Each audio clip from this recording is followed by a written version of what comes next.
அன்பான பக்தர்களே, இன்று நாம் பேசப்போகும் கதை கந்த சஷ்டி விரதத்தின் தோற்றம். நாம் ஆண்டுதோறும் கடைபிடிக்கும் இந்த 6 நாள் விரதம் எதற்காக? அது எப்படி தொடங்கியது?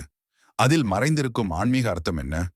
இவற்றை எல்லாம் ஒரு அழகான புராண கதையாக இன்று கேட்போம். பகுதி 1.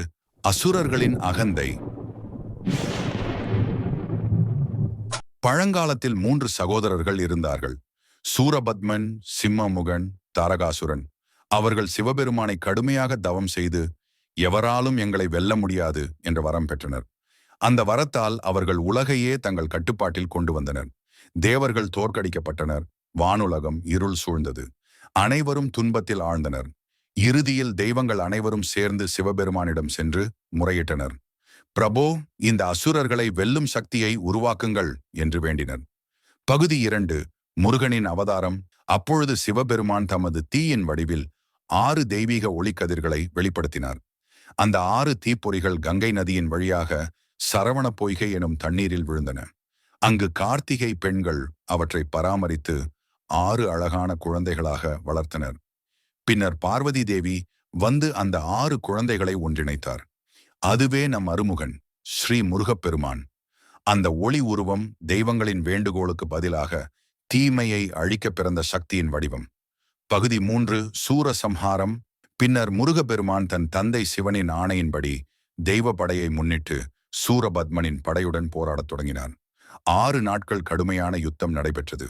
ஒவ்வொரு நாளும் முருகனின் ஒரு வடிவம் அசுரர்களை வென்றது. அந்த 6 நாட்களே பின்னர் கந்த சஷ்டி என அழைக்கப்பட்டது.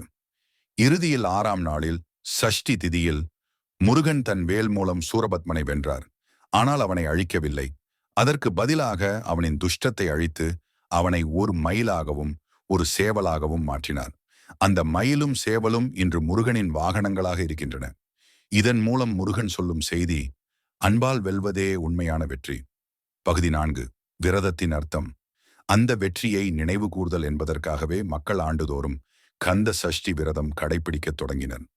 6 நாட்களும் நோன்பு இருந்து முருகன் நாமம் ஜபித்து மனசுத்தியுடன் வாழ்வதை இலக்காக கொண்டார்கள். இந்த விரதத்தின் உண்மையான நோக்கம் நம் உள்ளத்தில் இருக்கும் அகந்தை, கோபம், பேராசை, பொறாமை ஆகிய தீய குணங்களை வெல்வது. 6வது நாளில் நடைபெறும் சூரசம்ஹாரம் நிகழ்ச்சி நன்மை எப்போதும் தீமையை வெல்லும் என்ற தெய்வீக சின்னமாகும். பகுதி 5. இன்றைய காலத்தில் கந்த சஷ்டி இன்றும் திருச்செந்தூர், பழனி, சுவாமிமலை, திருப்பரங்குன்றம், குன்றுட்டூர் போன்ற கோவில்களில் இந்த 6 நாள் விழா மிகுந்த பக்தியுடன் நடைபெறுகிறது. ஆயிரக்கணக்கான பக்தர்கள் நோன்பிருந்து முருகனின் அருளை நாடி தங்கள் வாழ்வில் அமைதியும் வலிமையும் பெறுகிறார்கள். இது வெறும் மத வழிபாடு அல்ல, இது ஒரு ஆன்மீக பயணம், நம்மே வெல்லும் ஒரு சவால். முடிவு. அன்பான பக்தர்களே, கந்த சஷ்டி விரதம் நமக்கு சொல்லும் பாடம்: தீமையை வெளியில் தேடாதீர்கள், அது நம் உள்ளத்தில்தான். அதை வெல்லும் ஆயுதம் நம் நம்பிக்கை, நம் வேல். முருகனின் அருளால் உங்கள் வாழ்வில் ஒளி பரவட்டும். வெற்றி வேல் முருகன் ஹாரா. வீடியோ பிடித்திருந்தால் லைக் பண்ணுங்க, ஷேர் பண்ணுங்க, சப்ஸ்கிரைப் பண்ணுங்க. அடுத்த ஆன்மீக கதையில் மீண்டும் சந்திப்போம்.